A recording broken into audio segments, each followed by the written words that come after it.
Today videos is mag-unbox tayo at mag-assemble ng isang parcel. Yan.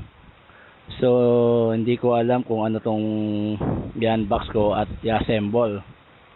Kasi napagutusan lang ako ng aking asawa eh. Kaya wala tayong magagawa kundi sumunod. So, parang ano na tong ina-unbox ko. Hindi ko alam kung ano ba to. Kung kabayo ng pagpaplansya, upuan, bahala na.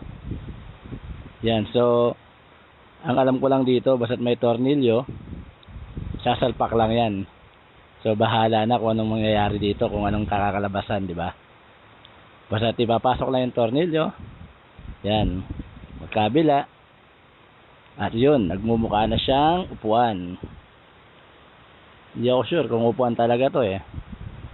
So kahit meron siyang kopyahan, hindi ko pa rin alam. So ayun na nga, kailangan mabilis yung pag-assemble kasi baka mapalo tayo ng ating asawa pag hindi nagawa ng maayos. May bubong pa pala to. Ano kaya to? Lamesa? Hindi naman no? Parang double deck eh. Ay bahala na. So ito na nga. So napakalas pala ng ulan sa labas. Kaya medyo malamig ang panahon. Kaya medyo ginaganaan ako mag-assemble nang di ko alam kung anong ina-assemble ko. Yun, meron pala tong parang salamin. Ano ba nilagayan ng TV? Speaker? Ay nako, hindi ko pa talaga alam kung ano to. Parang kulungan ng manok eh. Oh, pwede nga. Pwede para gusto mag-alaga ng manok yung aking asawa.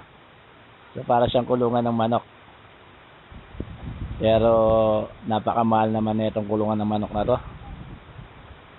Yan, meron pa siyang brace sa ilalim. So napaka saya ng isang bagay na ina-assemble mo na hindi mo naman alam kung ano talaga, di ba?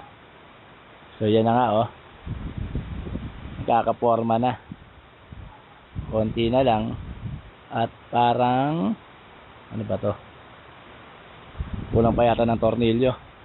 Nawawala pa yata isang tornilyo. Yun. Buti na lang nakita ko. Hindi ko ma-assemble. Meron na rin pa siyang libreng tools. Kulang na lang to. Lalagyan ko siguro to ng ilaw para magmukha ng kulungan ng sisiw. Oh. Meron pa talagang sa paa oh. May pinto. So alam ko na. Isa itong lagayan ng plato. Yan. Ayos oh. Ganda ah. High-tech na ngayon yung mga lagayan ng plato. Oh. Okay na oh. Yun, napakaganda. Saktong-sakto sa kusina. Lagyan ko kaya ng plato. Para talagang yan oh. Galing. Ganda, napakahusay. Yun, may takip pa. Yun, hanggang dito na lang.